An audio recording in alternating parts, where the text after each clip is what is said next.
Following a string of 9-win seasons and 4 consecutive New Orleans Bowl victories, the Ragin Cajuns looking to get back on the winning track. We bring in head coach Mark Hudspeth of Louisiana-Lafayette to help us break down the Ragin Cajuns. Coach, thanks so much for joining us.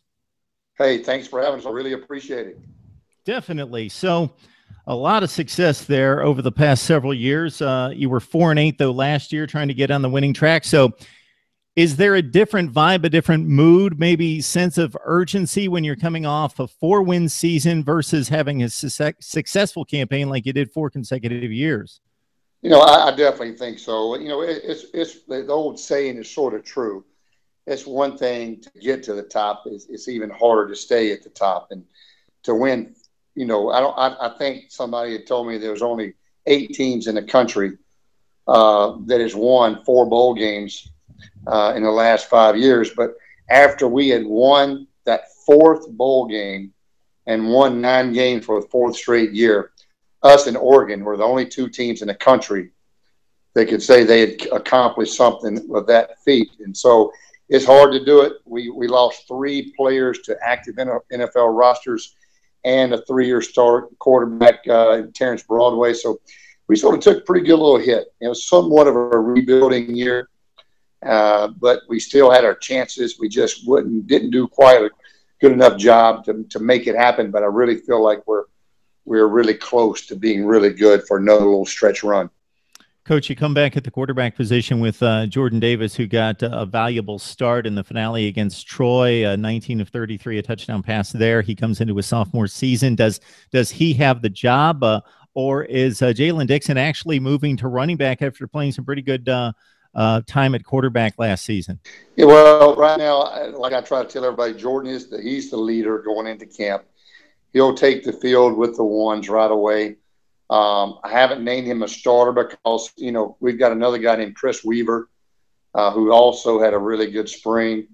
And I just felt like the separation wasn't quite far enough to name someone just a starter quite yet. But he is the leader. Anxious to see how those 2, along with Jalen Dixon, how it all plays out. But I think Jordan Davis has got an incredible skill set. Just one thing he's lacking, and that's just experience. Coach, before we get to the playmakers on the outside and at running back, where you've got quite a few, let's talk about the offensive line, because a lot of people brush right through the offensive line, but that's where it all starts. You got 32 starts coming back. You had an incredible run there for about 4 years where everybody stayed healthy across the offensive front. You got nicked up a little bit last year. You didn't run the football quite as well last year as you had previously. Kind of run down the personnel and what you expect there. You possibly need to play a couple redshirt freshmen up front. Yeah, I like where we are up front. We're big. I tell you, we're big. We've got some big tackles coming back. I think we're going to be much better. Diaquin Withrow is the big 6'6" left tackle, 310 kid who I think's got a really big future. I think if he continues to develop, he's a guy who's going to get a chance to play on Sunday. The other tackle is Grant Horst. He's a 6'5" offensive lineman too. So our tackles are long. We look like a Division I outfit now up front. I like the way we look. Our left guard is a redshirt freshman who is the most talented one of them all. He's just young. And it is Robert Hunt. And Robert he's another 6'5", 330-pound tackle that's going to play guard because of the other tackles. I really think he'll be one of the top linemen in the conference in the next few years, if not the country. He's that talented. Our center is going to be led by a kid who I think is going to be really good. Eddie Gordon, coming back for his senior year, much stronger. Got a command of the offense now after a year under his belt, and I think he can be one of the better centers in the conference. And then the right guard is a position that is a little bit up in the air between one of our kids coming back, Adrian Goodacre. We've got a junior college player named Christian Cedarquest who will battle for that position also. Coach, when we look at running back, obviously the first name that comes to mind is Elijah McGuire. Could become the all-time leading rusher at the school, another 1,000-yard campaign and 13 touchdowns. Caught 33 out of the backfield, so multifaceted there. Not much experience after that, but we hear good things about redshirt freshman Jordan Wright and what he performed in the spring, and also Darius Hodgins, who's a pretty speedy player himself.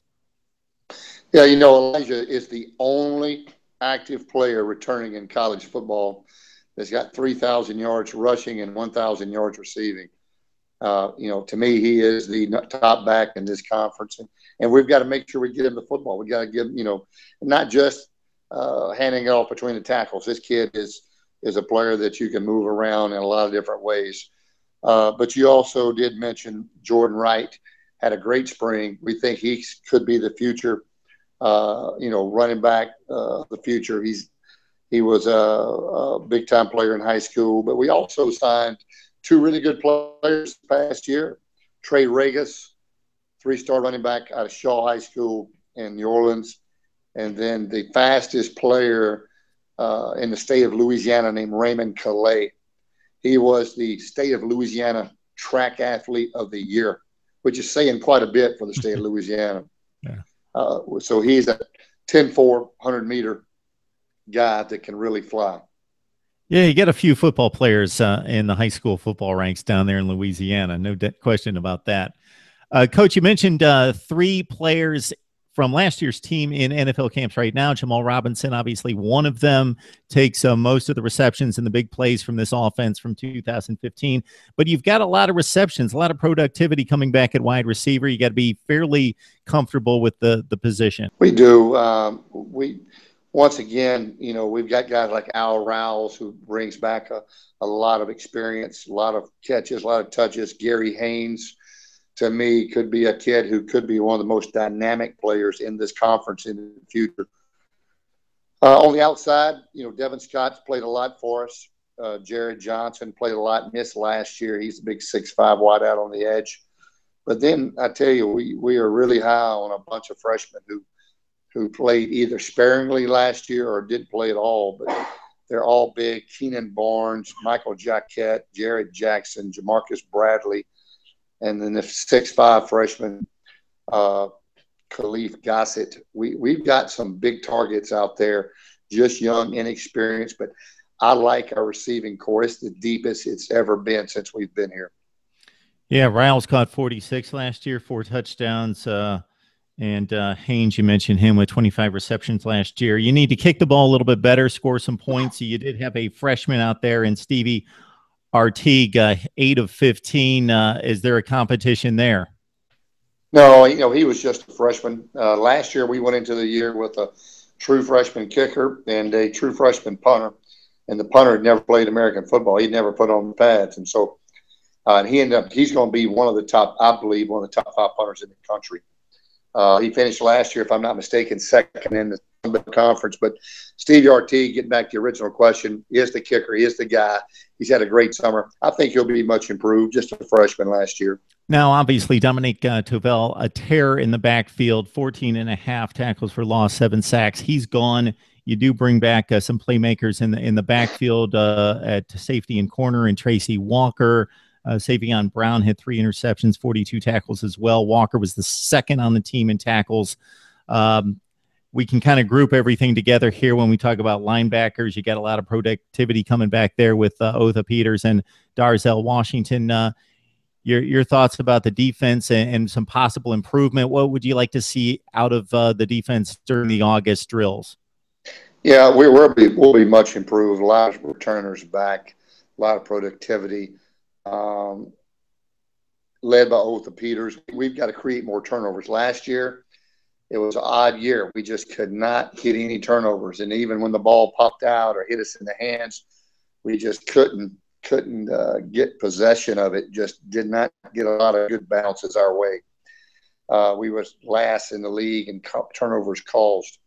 So we've been really good at that previous year. So we've got to get back creating turnovers. That's been a big point of emphasis in spring ball, and it will be continued as we get into fall camp. But Otha Peters will lead our linebacker core. I think he will be one of the top linebackers in the conference. Really excited about him. Tracy Walker at the outside linebacker position. He moves down from safety big frame, really runs well. I think he'll have a chance to be one of the top players also. And then you mentioned the cornerback, Savion Brown, but one other player you didn't mention was Simeon Thomas. He's the junior 6'3" corner that sat out last year for being ineligible academically. He is back. Coach, I marvel at the Sun Belt Conference in regards to scheduling. You guys go out and play the big boys across the board, play some extremely close games. It was Kentucky last season, a touchdown game at Lexington, 40-33. And you extend that into terms of not just playing Georgia later in the season, but an exciting date when you think about Boise State coming to town playing at your place to open things up. Yeah, that'll be a great measuring stick. You know, Boise has sort of set the bar for all of the mid-majors, I guess you would say. They've really been what everybody is trying to aspire to be. I really felt like we were knocking on that door 2 years ago after we'd won our fourth straight bowl game. And obviously with a little bit of a setback last year, this would be a great measuring stick for us, getting these guys at home. And I know our team's excited about this opportunity. It should be a great crowd with the expanded Cajun field now. And I think our guys are really excited about the challenge and the opportunity. All right, Louisiana-Lafayette looking to get back into postseason play and back in the hunt in the Sun Belt Conference after 4 consecutive postseason wins in the New Orleans Bowl. Coach Mark Hudspeth joining us. Coach, we appreciate the time. Good luck this season. Hey, thanks a lot. Thanks for the opportunity. Appreciate your coverage of the Ragin Cajuns.